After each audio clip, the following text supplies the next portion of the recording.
Hello friends, ମୁଁ ହେଉଛି କାଳିଆ। ମୁଁ ଭୁବନେଶ୍ୱରରେ ଚାକିରି କରେ। ଆଉ ସରୋଜ ବି ଭୁବନେଶ୍ୱରରେ ଏକ ପ୍ରାଇଭେଟ୍ କମ୍ପାନୀରେ ଚାକିରି କରେ। ତାକୁ ଗୋଟେ କମ୍ପାନୀରେ ରହିବା ପାଇଁ ରୁମ୍ ଦେଇଥାଏ। ସେ ଏକା ରୁହେ। ସରୋଜ ଦେଖିବାକୁ ବହୁତ ସୁନ୍ଦର, ପୁରା ହଳଦିଆ ଗୋରା ଆଉ ଦେଖିବାକୁ ପତଳି। ଭଣ୍ଡା ସାଇଜ୍ ପ୍ରାୟ 32, ଅଣ୍ଟା 30 ଆଉ ଗାଣ୍ଡି 34। ତା ଗାଣ୍ଡି ଏତେ ଚଉଡ଼ା ଯେ ଯିଏ ବି ଦେଖିବ ତା କଦଳୀ ପୁରା ଠିଆ ହୋଇଯିବ। ସରୋଜ ଚାଲିଲା ବେଳେ ତା ଗାଣ୍ଡି ପୁରା ନାଚୁଥାଏ। ସେ ମୋତେ ଭାଇ ବୋଲି ଡାକେ। ମୁଁ ପ୍ରାୟ ସମୟ ତା ରୁମ୍କୁ ଯାଏ। ଦିନେ ଏମିତି ତା ରୁମ୍କୁ ଯାଇଥାଏ। ଏମିତି କଥା ହେଉ ହେଉ ରାତି ପ୍ରାୟ 9ଟା ହୋଇଗଲା। ସରୁ କହିଲା, ଭାଇ ଆଜି ରହିଯାଅ, କାଲି ସକାଳେ ଯିବ। ମୁଁ ସେଠୁ ରହିଲି। ସେ ବି ବହୁତ ଖୁସି ହୋଇଗଲା। ତାପରେ ଆମେ ଦୁହେଁ ହୋଟେଲରେ ଯାଇ ଖାଇ ଆସିଲୁ। ତାପରେ ଦୁହେଁ ବସି ଏମିତି କଥାବାର୍ତ୍ତା ହେଲୁ। ଧୀରେ ଧୀରେ ସରୋଜ ତା ଗୋଡ଼କୁ ନେଇ ମୋ ଗୋଡ଼ରେ ଆଉଁସିବାକୁ ଲାଗିଲା।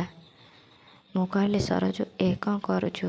ସେଠୁ ସରୋଜ କହିଲା, ଭାଇ ତମେ ମୋତେ ବହୁତ ଭଲ ଲାଗୁଛ। ସେଠୁ ମୁଁ କହିଲି, ହଁ ସରୋଜ, ତୁ ବି ମୋତେ ବହୁତ ଭଲ ଲାଗୁଛୁ। ତାପରେ ସରୋଜକୁ କିସ୍ କରିବାକୁ ଲାଗିଲି ଆଉ ସେ ବି ମୋତେ କିସ୍ କରିବାକୁ ଲାଗିଲା। ଏମିତି ନୁହେଁ 10 ମିନିଟ୍ ଯାଏଁ କିସ୍ କରାକରି ହେଲୁ। ତାପରେ ସରୋଜ ମୋ ପ୍ୟାଣ୍ଟ ଚେନ୍ ଖୋଲି ଚଡ଼ି ଭିତରୁ କଦଳୀକୁ ବାହାର କରିଦେଲା।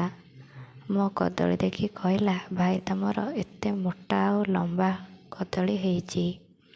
ମୁଁ କହିଲି, ହଁ ସରୋଜ। ତାପରେ ସରୋଜ କଦଳୀକୁ କେନ୍ଦି ପାଟିରେ ପୂରେଇ ପୂରେଇ ଖାଇବାକୁ ଲାଗିଲା।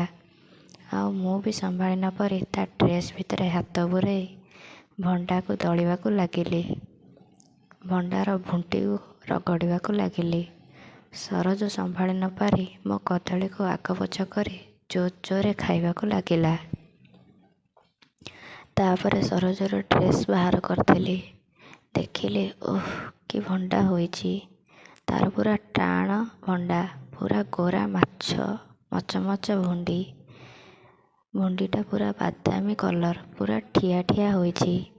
ସେଠୁ ସରୋଜ କହିଲା, ଭାଇ କ'ଣ ଦେଖୁଛ, ଖାଉନ।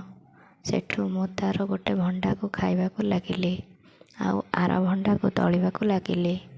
ସେ ଖାଲି ଉଃ ଆ ଏମିତି ହେଉଥାଏ ଆଉ ମୋ କଦଳୀକୁ ଆଗ ପଛ କରି ହଲାଉଥାଏ। ମୋତେ ବି ମଜା ଲାଗୁଥାଏ। କିଛି ସମୟ ପରେ ତାକୁ ପୁରା ଫୁଙ୍ଗୁଳା କରିଦେଲି ଆଉ ଦେଖିଲି ତା କଣା ଚାରିପଟେ ଏତେ ବାଳ ହୋଇଛି ଯେ କଣା ଦେଖାଯାଉନଥାଏ। ତାପରେ କହିଲି, ସରୋଜ ତୋ କଣାରେ ବହୁତ ବାଳ ହୋଇଛି। ସେଠୁ ସରୋଜ କହିଲା, ହଁ ଭାଇ, ମୁଁ ଆଜି ଯାଏଁ କେବେ ହେଲେ ବାଳ କାଟିନି, କାରଣ ବାଳ ରଖିବାକୁ ମୋତେ ବହୁତ ଭଲ ଲାଗେ। ତାପରେ ତା କଣାର ବାଳକୁ ଆଡ଼େଇ କଣାରେ ଆଙ୍ଗୁଠି ପୂରେଇଲି। ଦେଖିଲି କଣା ପୁରା ଓଦା ଲାଗୁଛି। ତାପରେ କହିଲି, ସରୋଜ ତୋ କଣା କ'ଣ ଏତେ ଓଦା ଲାଗୁଛି? ସରୋଜ କହିଲା, ଭାଇ ତମ କଦଳୀ ଲାଗି ମୋ କଣା ପୁରା ଓଦା ହୋଇଗଲାଣି। ତାପରେ ତା କଣାର ବାଳକୁ ଆଡ଼େଇ ଜିଭ ପୂରେଇ ଚାଟିବାକୁ ଲାଗିଲି। ସରୋଜ କହୁଥାଏ, ଭାଇ କି ମଜା, ଚାଟ ଜୋର ଜୋରରେ, ମୋ କଣାରୁ ସବୁ ପାଣି ବାହାର କରିଦିଅ। ସେଠୁ ସେଣ୍ଟିକୁ ରଗଡ଼ି ରଗଡ଼ି କଣାକୁ ଚାଟିବାକୁ ଲାଗିଲି। ସରୋଜ ଖାଲି କହୁଥିଲା, ଓଃ ଭାଇ କି ମଜା। ଏମିତି ଚାଟୁ ଚାଟୁ କିଛି ସମୟ ପରେ ତା କଣାରୁ ପାଣି ବୋହିବାକୁ ଲାଗିଲା। ମୁଁ ତାର ସବୁତକ ପାଣି ଚାଟି ଚାଟି ସଫା କରିଦେଲି ଆଉ କହିଲି, ସତରେ ସରୋଜ, ତୋ କଣା ପାଣି ବହୁତ ମିଠା।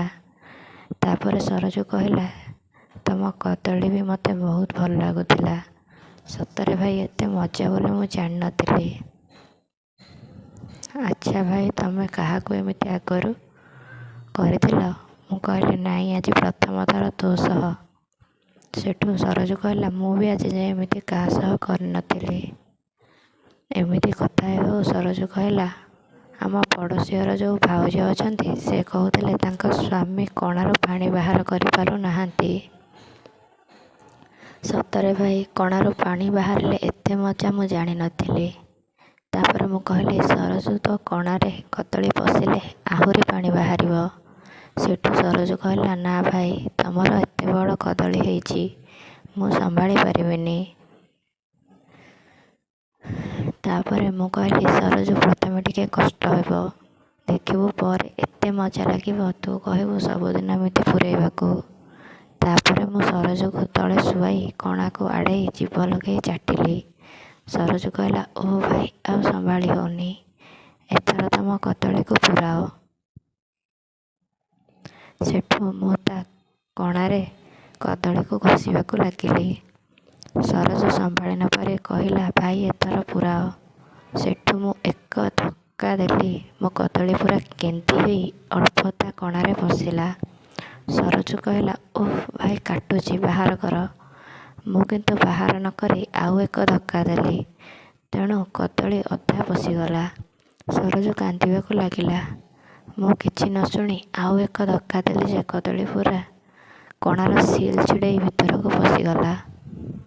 ସରୋଜ କହିଲା, ଓଃ ଭାଇ ମୋ କଣା ଫାଟିଗଲା। ମୁଁ କହିଲି, ହଁ ସରୋଜ, ମୋ କଦଳୀ ବି ଛିଡ଼ିଗଲା। ସରୋଜ କହିଲା, ତମର କ'ଣ ଛିଡ଼ିଗଲା? ସେଠୁ ମୁଁ କହିଲି, ସରୋଜ ମୁଁ କାହାକୁ କେବେ କରିନଥିଲି, ତେଣୁ କଦଳୀ ଆଗର ଯେଉଁ ଚମଡ଼ା ତାହା ଛିଡ଼ିଗଲା। ଏମିତି କଥା ହେଉ ହେଉ ସରୋଜ କହିଲା, ଭାଇ ଏଥର ମୋତେ ଟିକେ ଭଲ ଲାଗୁଛି। ସେଠୁ ମୁଁ ଧୀରେ କରି କଦଳୀକୁ ଆଗ ପଛ କରି ପୂରେଇବାକୁ ଲାଗିଲି। ସରୋଜକୁ କଣା ମଜା ଲାଗିଲା। କିଛି ସମୟ ପରେ ସରୋଜ କହିଲା, ସତରେ ଭାଇ ଘିଆ ଘିରେ କେତେ ମଜା। ଓ ଭାଇ ପେଲ, ଆହୁରି ଜୋର ଜୋରରେ ପେଲ, ମୋ କଣାକୁ ଆଜି ଫଟେଇ ଦିଅ। ମୁଁ ସେଠୁ ଜୋର ଜୋରରେ ପେଲିବାକୁ ଲାଗିଲି। ମୁଁ ତା ଭଣ୍ଡାକୁ ତଳି ତଳି ପେଲିବାକୁ ଲାଗିଲି। ଆଉ ବେଳେବେଳେ ଭଣ୍ଡାର ଭୁଣ୍ଟିକୁ ରଗଡ଼ି ରଗଡ଼ି ପେଲୁଥାଏ। ସରୋଜ ଖାଲି ଓ ଆ ଉ ଏମିତି ହୋଇ ଗାଣ୍ଡିକୁ ଉଠା ପକା କରି ମଜା ନେଉଥାଏ।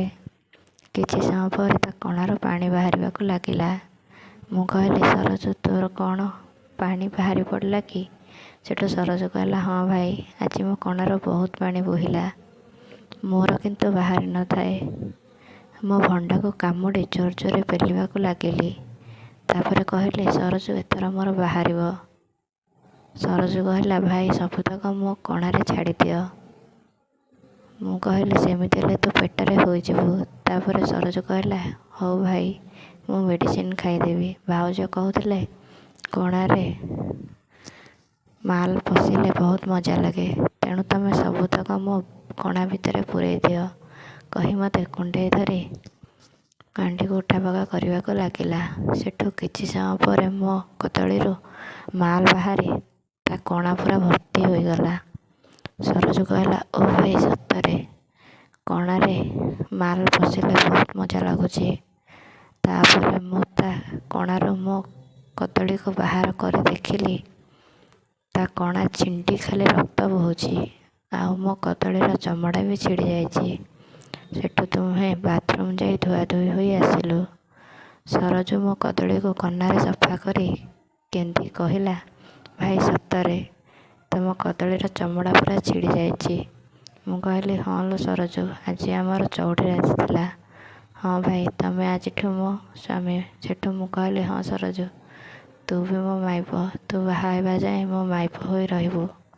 ସେ କହିଲା, ହଁ ଭାଇ ମୁଁ ବାହା ହେବା ଯାଏଁ ତମେ ମୋ ଘଇତା ହୋଇ ରହିବ। ସେଠୁ ଦୁହେଁ ଏମିତି ଫୁଙ୍ଗୁଳା ହୋଇ ଶୋଇଲୁ। ସରୋଜ ମୋ କଦଳୀ, ମୁଁ ତା ଭଣ୍ଡାକୁ ଧରି ଶୋଇଲୁ। କିଛି ସମୟ ପରେ ମୋ କଦଳୀ ପୁଣି ଉଠିଲା। ସେଠୁ ସରୋଜ କହିଲା, ମୋ କଣା ବି ପୁଣି ଗଲୁ ହେଲାଣି। ତାପରେ ମୁଁ କହିଲି, ସରୋଜ ତୁ ଏଥର ମୋତେ ପେଲେ। ସେ କହିଲା, କେମିତି? ମୁଁ କହିଲି, ମୁଁ ଶୋଉଛି, ତୁ ମୋ ଉପରେ ଚଢ଼ି ତୋ କଣାରେ ମୋ କଦଳୀକୁ ପୂରେଇ ଉଠ ବସେଇବୁ। ସେଠୁ ସରୋଜ ସେୟା କଲା। ଏଣେ ମୁଁ ତା ଦୁଇ ଭଣ୍ଡାକୁ ଦୁଇ ହାତରେ ଦଳି ଭୁଣ୍ଟିକୁ ରଗଡ଼ିବାକୁ ଲାଗିଥାଏ। ସରୋଜ କହିଲା, ଭାଇ ମୋ ଭଣ୍ଡାକୁ ଖାଅ, ମୋତେ ବହୁତ ମଜା ଲାଗୁଛି। ସେଠୁ ମୁଁ ତା ଦୁଇ ଭଣ୍ଡାକୁ ଖାଇବାକୁ ଲାଗିଲି। ସରୋଜ ଜୋର ଜୋରରେ ଗାଣ୍ଡିକୁ ଉଠା ପକା କରି ସବୁତକ ପାଣି ତା କଣାରୁ ବାହାର କରିଦେଲା, କିନ୍ତୁ ମୋର ବାହାରି ନଥାଏ। ମୁଁ କହିଲି, ସରୋଜ ତୁ ଏଥର କଦଳୀକୁ ଧରିନିଏ। ସେଠୁ ସେ ନଇଲା। ମୁଁ ପଛପଟୁ ତା କଣାରେ ମୋ କଦଳୀକୁ ପୂରେଇ ଭଣ୍ଡାକୁ ଧରି ପେଲିବାକୁ ଲାଗିଲି। ସରୋଜ ଖାଲି ଓ ଆ ଉ ହୋଇ କହୁଥାଏ। ଓ ଭାଇ ପଛରୁ ତ ଆହୁରି ବହୁତ ମଜା ଲାଗୁଛି। ଏମିତି କିଛି ସମୟ ପେଲୁ ପେଲୁ ତା କଣାରୁ ପାଣି ବୋହିବାକୁ ଲାଗିଲା। ମୁଁ କହିଲି ସରୋଜ ପୁଣି ତ କଣାରୁ ପାଣି ବୋହିବାକୁ ଲାଗିଲାଣି।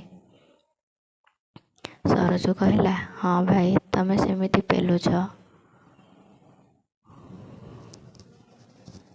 ଏମିତି କହି ଆମେ 2-3 ଥର ପେଲାପେଲି ହେଲୁ।